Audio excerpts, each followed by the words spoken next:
Welcome to तालीम medical academy. इस lecture में हम लोग रेनिन एंजियोटेंसिन एल्डोस्टेरोन सिस्टम को डिस्कस करेंगे।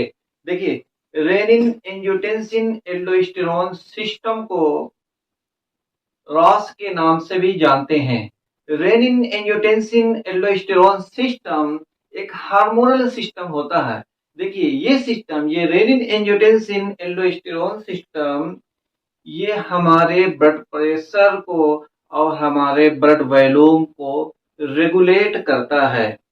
ये हमारे लॉन्ग टर्म ब्लड प्रेशर को कंट्रोल करता है। ये हमारी किडनी है, ये मैंने स्ट्रक्चर ये बनाया, ये क्या है? अफेरेंट आर्टेरियोल है, ये ग्लोमेरुलस है और ये इफेरेंट आर्टेरियोल है। ये अफेरेंट आर्टेरियोल पर ये क्या है?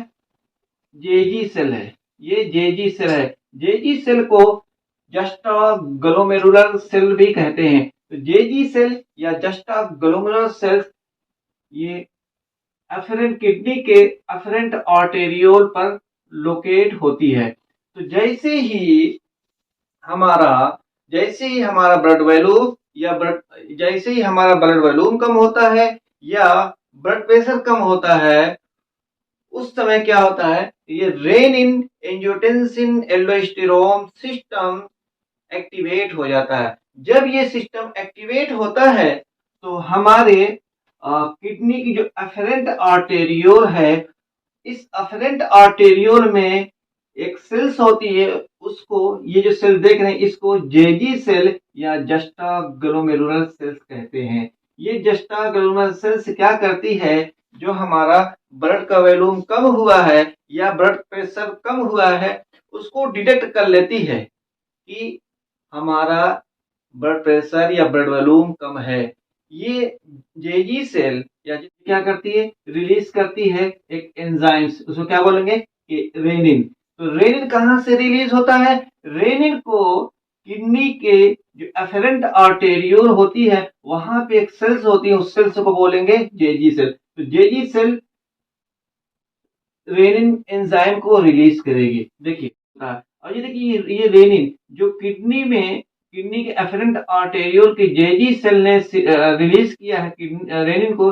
ये रेनिन क्या करेगी? रेनिन एंजियोटेंसिनोजन को एंजियोटेंसिन 1 में कन्वर्ट कर देगी। ठीक है, जैसे ही एंजियोटेंसिन 1 बनेगी, ये हमारा लंग्स है। लंग्स में जो कैपिलरी की एंडोथेलियल सेल्स होती है वो रिलीज करती है एक एंजाइम, उस एंजाइम को बोलते हैं एस एंजाइम या एंजियोटेंसिन कन्वर्टिंग एंजाइम। ठीक है, तो ये एंजियोटेंसिन कन्वर्टिंग एंजाइम या शॉर्ट में हम लोग एस एंजाइम कहते हैं। ये एस एंजाइम एंजियोटेंसिन 1 को एंजियोटेंसिन 2 में कन्वर्ट कर देगी। देखिए, ये एंजियोटेंसिन 1 जो इनएक्टिव होती है जबकि एंजियोटेंसिन 2 एक्टिव होती है। एंजियोटेंसिन 2 एक हार्मोन होता है, ठीक है ना। अब देखिए, एंजियोटेंसिन 2 एक पोटेंट वैसोकंस्ट्रिक्टर होती है। अब देखिए, एंजियोटेंसिन 2 क्या करती है? देखिए, ये हमारी क्या है? अब एंजियोटेंसिन 2 मल्टीपल इफेक्ट प्रोड्यूस करती है। देखते हैं वो कौन कौन से इफेक्ट हैं जो एंजियोटेंसिन 2 प्रोड्यूस करती है। देखिए, सबसे पहले देखिए, ये हमारी क्या है? ब्लड वेसल्स है। ये ब्लड वेसल्स है। ये ब्लड वेसल्स में ये क्या देख रहे हैं? Smooth muscles. ठीक है ना। तो एंजियोटेंसिन इस ब्लड वेसल्स की स्मूथ मसल्स में एंजियोटेंसिन 2 टाइप 1 रिसेप्टर होता है। तो एंजियोटेंसिन 2 इस ब्लड वेसल्स की स्मूथ मसल पे जो एंजियोटेंसिन 2 टाइप 1 रिसेप्टर होता है उससे बाइंड करता है।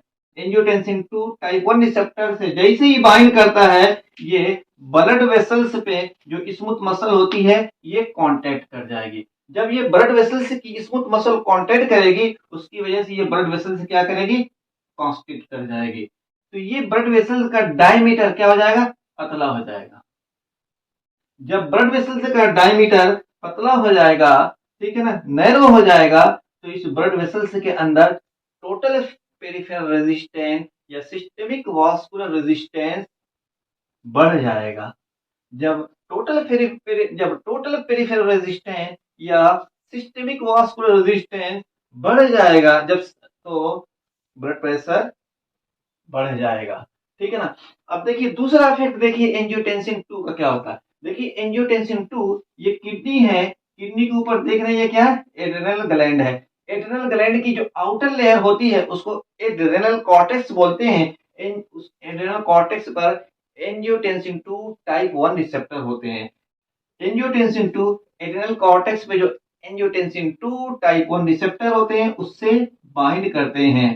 एड्रेनल कॉर्टेक्स स्टिमुलेट हो जाती है, ठीक है ना। एड्रेनल कॉर्टेक्स जब स्टिमुलेट होती है तो एड्रेनल कॉर्टेक्स एल्डोस्टेरोन को रिलीज करती है। एल्डोस्टेरोन एक हार्मोन होता है। ये एल्डोस्टेरोन अब क्या करता है, ये देखिए निफ्रॉन की स्ट्रक्चर है। निफ्रॉन पे हम ये एरिया जो देख रहे हैं इसको बोलते हैं डिस्टल कन्वोल्यूटेड ट्यूबुल। ये एल्डोस्टेरोन इस डिस्टल कन्वोल्यूटेड ट्यूबुल पर एक्ट करता है और सोडियम और वाटर की रीएब्जॉर्प्शन को ब्लड में बढ़ा देता है। जब वाटर और सोडियम का ब्लड में रीएब्जॉर्प्शन बढ़ जाएगा तो क्या होगा, ब्लड का वॉल्यूम बढ़ जाएगा। जब ब्लड का वॉल्यूम बढ़ेगा तो ब्लड प्रेशर बढ़ जाएगा। देखिए थर्ड इफेक्ट देखते हैं एंजियोटेंसिन 2 का क्या होता है। देखिए थर्ड क्या होता है, ये हमारा क्या है, ब्रेन है, ठीक है ना। हम जानते हैं ब्रेन के अंदर पिट्यूटरी ग्लैंड होती है। पिट्यूटरी ग्लैंड दो टाइप की होती है, एंटीरियर पिट्यूटरी ग्लैंड, दूसरा क्या हो जाएगा पोस्टीरियर पिट्यूटरी ग्लैंड। देखिए तो ये क्या करती है, एंजियोटेंसिन 2 पोस्टीरियर एंजियोटेंसिन 2 ये पोस्टीरियर पिट्यूटरी ग्लैंड पे एक्ट करती है और एंटीडायोटिक हार्मोन या कह सकते हैं वैसोप्रेसिन को रिलीज करती है। ये वैसोप्रेसिन क्या करता है, ये निफ्रॉन है, निफ्रॉन की ये कलेक्टिंग डक्ट है उस पर एक्ट करता है। वैसोप्रेसिन या जिसको एंटीडायोटिक हार्मोन कहते हैं वो निफ्रॉन के कलेक्टिंग डक्ट पर एक्ट करता है और वाटर के रीएब्जॉर्प्शन को बढ़ा देगा। जब वाटर का रीएब्जॉर्प्शन बढ़ेगा तो ब्लड का वॉल्यूम बढ़ जाएगा। जब ब्लड का वॉल्यूम बढ़ेगा तो ब्लड प्रेशर बढ़ जाएगा, ठीक है ना।